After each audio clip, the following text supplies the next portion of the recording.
I'm going to put in the frenum. The frenum, as I've learned, is that little groove right in the middle of the lip under the nose right here. What I'm going to use is a U-shape gouge, if you can see that. I made this one because I wanted something that was really small. Try and get it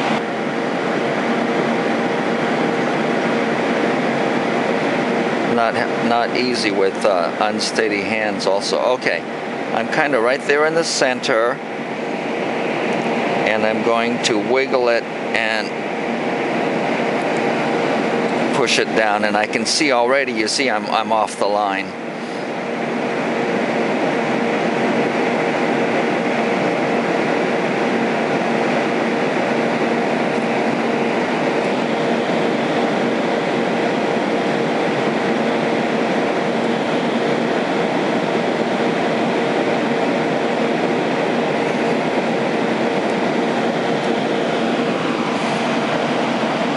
I may end up having to use a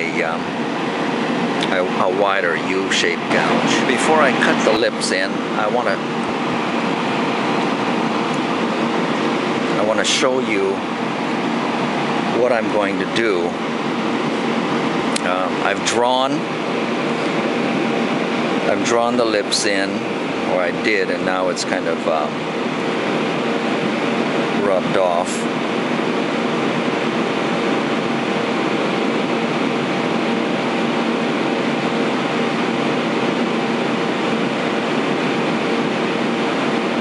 Okay. Now, what I do is I take a sharp blade and I push it down from the high point here and from the high point here. I'm going to push down at an angle that's roughly the angle of the lip.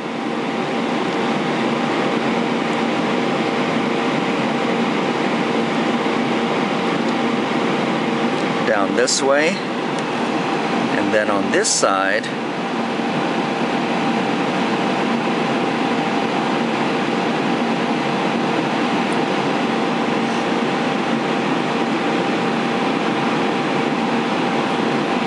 the reason I'm wiggling the knife is I don't have a lot of strength to push straight in, so I'm kind of applying pressure and wiggling it straight down in there. Not straight down, but at a 45-degree angle to form the lip, like that. Then what I'm going to do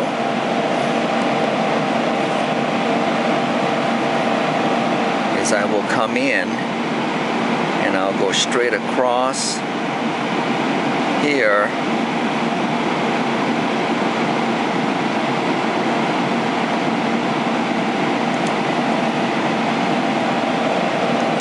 and cut that piece out.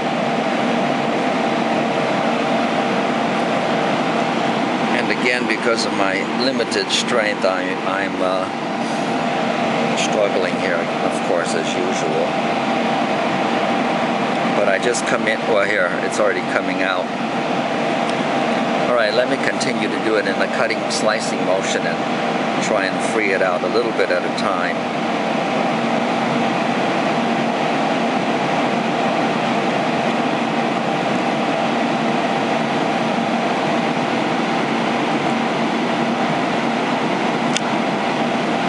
You saw me slip with the knife there, and I could have sliced off the entire bottom lip, which has happened to me, of course, in the past as well. But all I'm trying to do is form the upper lip here, so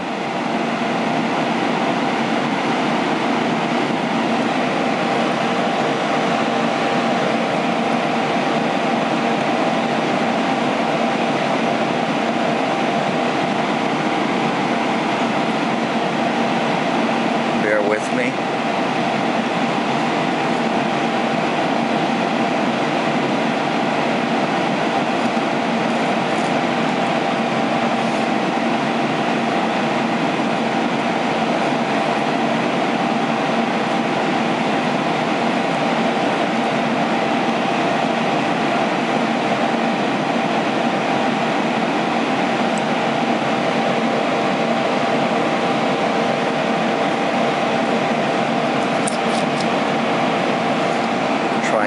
real tight shot in here. If you can see, that's the top of the lip is starting to get shaped a little bit. One of the reasons why I wanted to make this video is although I'm disabled and I have problems with my hands, I wanted to show that if I could do it, then somebody else could do it as well, and they shouldn't let that, any physical inability to handle things, stop them from doing what they want to do.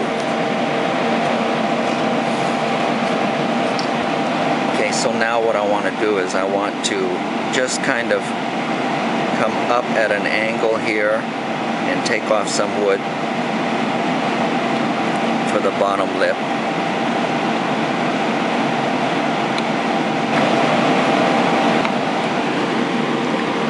If you have the strength, then you certainly can do this a lot faster than I can,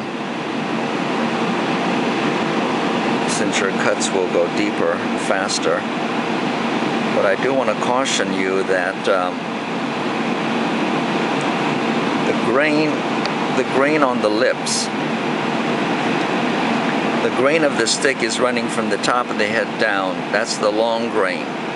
When you start cutting across the long grain here, any protrusion like the nose is all going to be short grain. And that short grain is, it's very easy to break, especially when you're carving the eyelids and you're carving the lips. I have broken off more lips than you can possibly imagine, and all I'm doing here is just cutting up on the bottom lip here, trying to keep where the lips meet. I kind of keep that. I know that's going to be the deepest point, so that's where the lips separate, like that. Now that I kind of know where the lips are going to be, the top and bottom lip,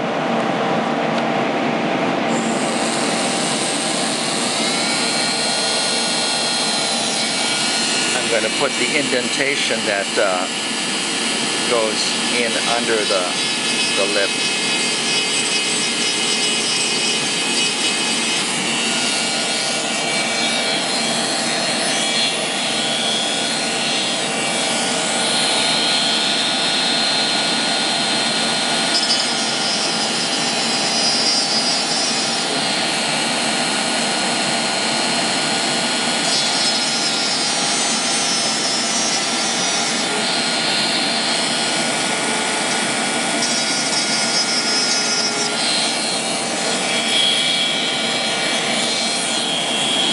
Use this to tentatively shape the bottom lip.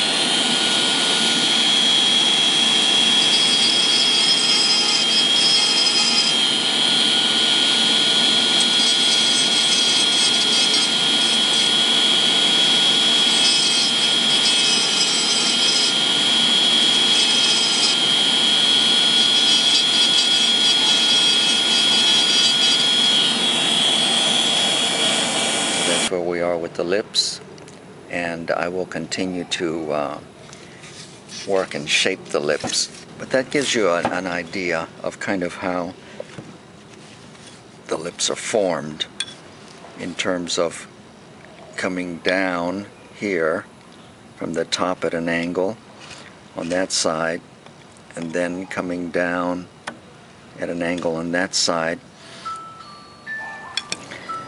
I want to show you that on when you look at lips. I don't know if it's going to focus or not well for you. Right here on the side, on one side, the middle of the lip, and then on the other side, but not quite, just to the middle of the lip. There's a gap between the top and the bottom lips, and the top lip kind of goes up. What I do is I take this knife here, because it's got that rounded corner, and what I do is I come in like this and I roll the knife up, and I roll the knife up, and I roll the knife up right to the center, and you can see that there's a gap there. Then I'm going to do it to the other side. Okay, if you can see, I cut that gap between his lips. Now what I'm going to do is I'm going to take off some wood off of the bottom lip, kind of shape the bottom lip, round it off. When I'm removing wood in very, very tiny areas, I try to use a very lightweight tool so that the tool itself doesn't have weight in addition to what I'm doing in pushing, so it has less of a tendency to break off little pieces of wood. In this case here, I'm going to use this scalpel, and I'm just going to remove very tiny slivers of wood at a time, cutting up towards the upper lip.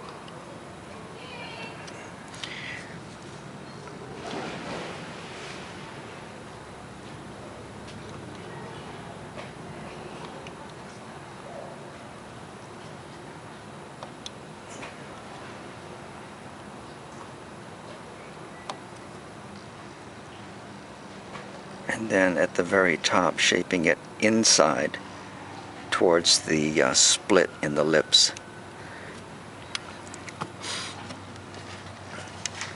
You can see that this operation is truly an operation. I mean, it's very, very detailed work, and not